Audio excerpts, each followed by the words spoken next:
स्वामी समर्थ. मी पूजा. माझ्या यूट्यूब चॅनलमध्ये तुमचं अगदी मनापासून स्वागत आहे. तर आज सगळ्या सणाला असणारी अशी मी तुम्हाला झणझणीत अशी आमटी करून दाखवणार आहे.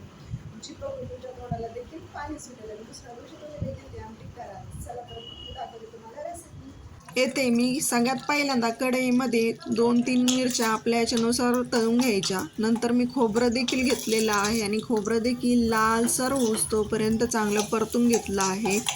नंतर धने टाकले आहे, ते देखील लालसर परतवले आहे.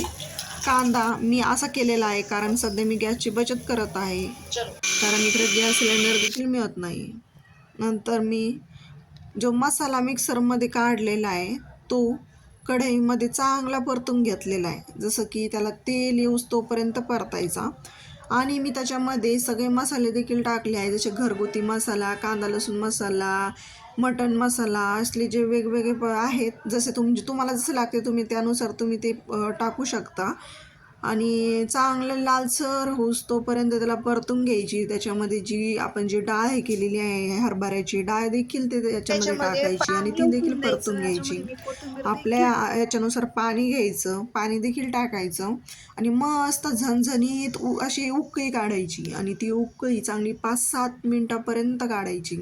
बघा तर मग कमी तेलामध्ये किती छानशी आमटी झाली आहे. वास तर असला भारी सुटला होता ना की इतकं छान, म्हणजे कधी खाऊन कधी नाही असं झालं होतं आम्हाला.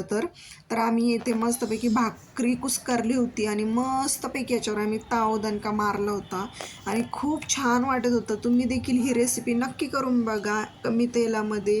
व्हिडिओ आवडल्यास लाईक करा, शेअर करा. आणि जेवण झाल्यावर मी एक हेअरस्टाईल देखील बनवली. तुम्हाला आवडली का मी केलेली हेअरस्टाईल हे मला कमेंट सेक्शनमध्ये नक्की सांगा. व्हिडिओ आवडल्यास लाईक करा, शेअर करा, सबस्क्राईब करायला विसरू नका. चलो तर बाय.